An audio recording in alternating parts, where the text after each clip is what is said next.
Let's turn our attention now to the media landscape in this country. Head of the Senate's Communications Committee for the Liberals, Senator Andrew Bragg, joins me. We've just seen this media diversity report.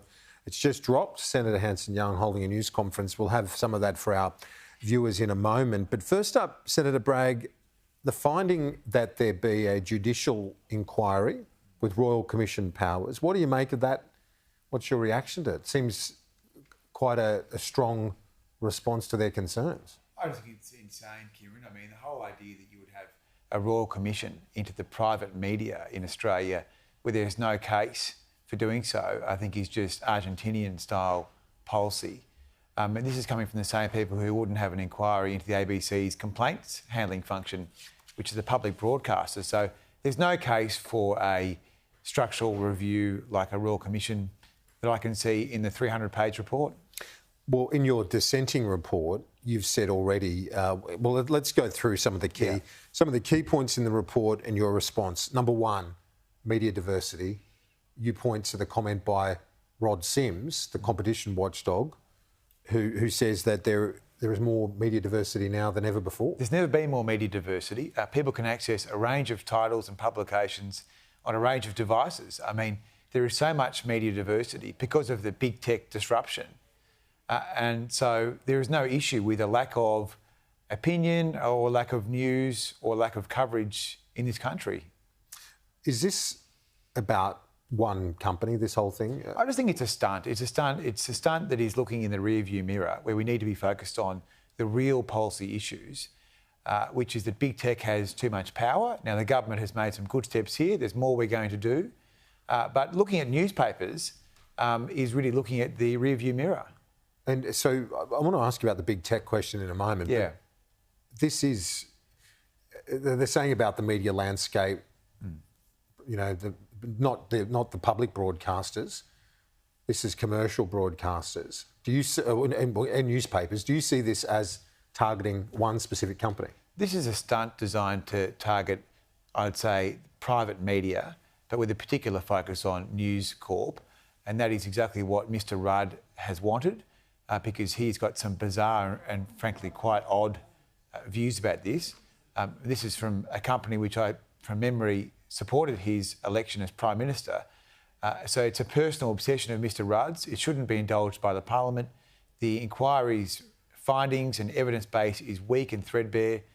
This report will go nowhere, and so I thought it was important to prepare a dissenting report which sets out how wrong this approach is.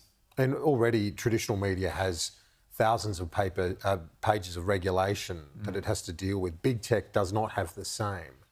Is this committee missing the fundamental point here? It's missing the point. It's looking at the 1950s style media. And in 2021, the media landscape's been disrupted. Newsrooms are different. People can go onto Reddit or Twitter or Facebook. You can get The Economist or The New York Times. There is The Guardian, the ABC. There's free and paid content. There is so much diversity here. I mean, there's more media diversity in Australia than you can poke a stick at. So there is no public policy issue here to solve. It's a waste of the Senate's time, and I regret that this waste of taxpayer funds has occurred when we should be focused on the role of big tech in our community and our economy. And, well, should they be treated as publishers? That's a fundamental question. Well, they are publishers, and the government has made some important steps here. You know, Media Bargaining Code, the E-Safety Commissioner, the PM has announced more changes in this area. And the trend in this space, in the big tech space, will only be to see more and more regulation. I mean, we're not going to regulate newspapers and traditional media. We're going to be regulating big tech. So when you look at the Greens' reaction here, you describe it as hypocrisy. Why? Well, the Greens defeated an inquiry into the complaints handling function of a public broadcaster, but yet they want to have a Royal Commission into the private media. It's just insane. And so So no Senate inquiry into the complaints function of the national broadcaster. Yeah. But funded by taxpayers. But they're both barrels when it comes to News Corp. Yeah. So this is just a political indulgence. It's designed for their social media accounts. It shows that they are protesters, not governors. And so this report will go nowhere. All it's done is waste taxpayers' funds, and it's indulged Mr. Rudd's fantasies. Well, you wrote again, in this response that I've had a look at here, that the shame here is that those who had fundamental or serious concerns were swamped by activists or protesters. Yeah, and look, there are people that have issues with the private media and they should be treated seriously. And the Press Council should be strengthened in terms of newspapers. But that's a matter for the newspaper industry. If people have issues with broader media outlets, then I think media outlets should consider having an ombudsman. I think the ABC should have an ombudsman. The SBS has an ombudsman and it works pretty well. So I'm not dismissing the genuine concerns public has about media organisations, but that is a matter for those organisations to fix. But you were saying that the likes of Get Up and so on derailed some of those more Well, I mean, concerns. there were petitions run by Get Up and by Mr Rudd to send in form submissions to try and swamp the inquiry. But I mean, most of these were 2 or 3 sentence submissions, which had no real analysis. It was just opinion, not fact.